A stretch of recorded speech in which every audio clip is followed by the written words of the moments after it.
Кайырлы күн баршаңызға. Менің каналыма қош келдіңіздер. Бүгін сіздермен өте дәмді, үлпілдек болып шығатын қызыл мақпал пирогын дайындаймыз. Красный бархат торттан кем емес десе де болады. Өте дәмді болып шығады. Мінекей кесіп жатырмын. Қандай жұмсақ екені көрініп тұр. Осылай кесіп қарағанда кусогы осындай болып шығады. Видеоны соңына дейін тамашалап, менімен бірге болыңыз.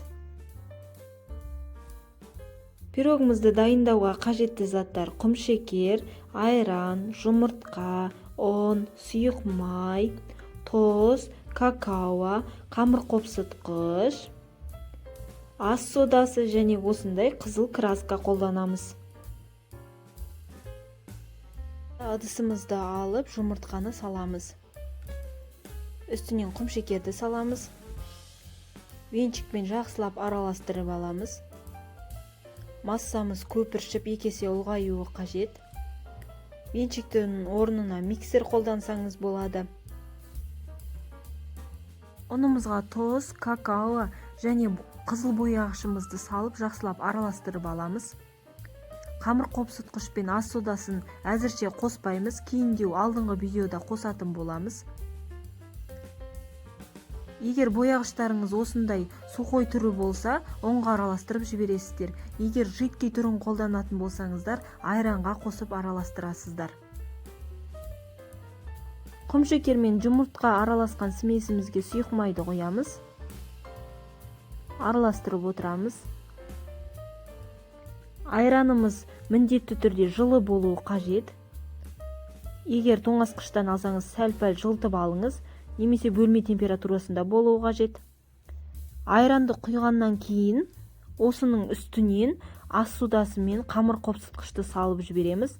Сол кезде айран мен ас содасы, қамыр қопсытқыш барлығы реакцияға түсіп көтерілетін болады. Мінекей осындай болып, пышный болып шықты, көтеріліп. Енді ұнымызды біртіндеп саламыз, бірден салмаймыз, аз-аздан салып отырып араластырамыз. Осылай араластыру барысында бояғыштарыңыздың светі қанық болып шығатын байқауға болады. Егер қатты қанық болмай, ақшылдау цвет болып жатса, кішкене бояғыш қосып жіберсеңіздер болады.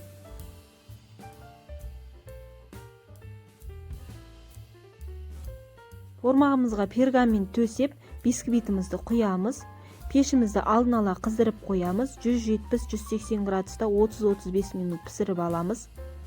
Пеште ұзақ ұстамаңыздар, арасында қарап отырыңыздар. Ертерек пісіп атса, ертерек алыңыздар. Өйткені қызыл бояғыштың цветі өзгеріп кетуі мүмкін пеште ұзақ тұрса.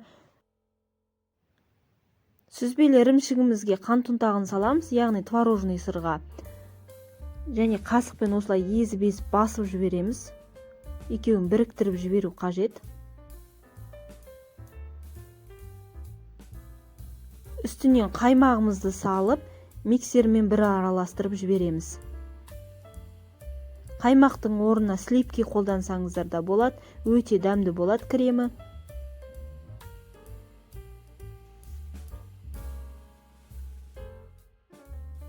Бисквит пісіп дайын болды, әбден суытып аламыз. Және осылай айналдыра отырып кесеміз шетінен. Және бетін осылай кесіп, қатты батырмаймыз пышақты. Кубиктап кесіп шығамыз бетін. Одан кейін шанышқының көмегімен осылай алып тастаймыз беткі бөліктерін. Қатты ойып алып тастамаңыздар.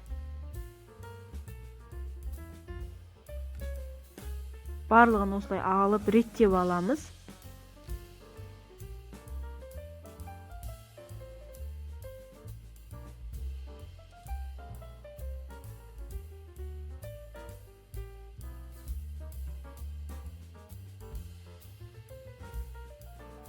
Енді кремімізді жағатын боламыз. Бисквитіміз міндетті түрде суып тұрған болуы қажет. Жылы күйінде болмайды кремді жағуға.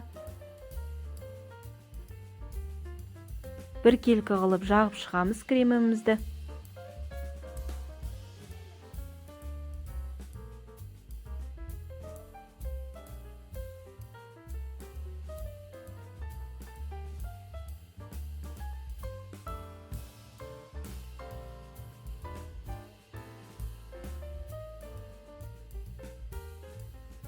пирогымыздың беткі жағын кесіп алған болатынбыз алдыңғы видеода. Сол бисквитті осылай сақтап аламыз. Кремнің үстінен сеуіп, әдемілеп жабыстырып шығамыз.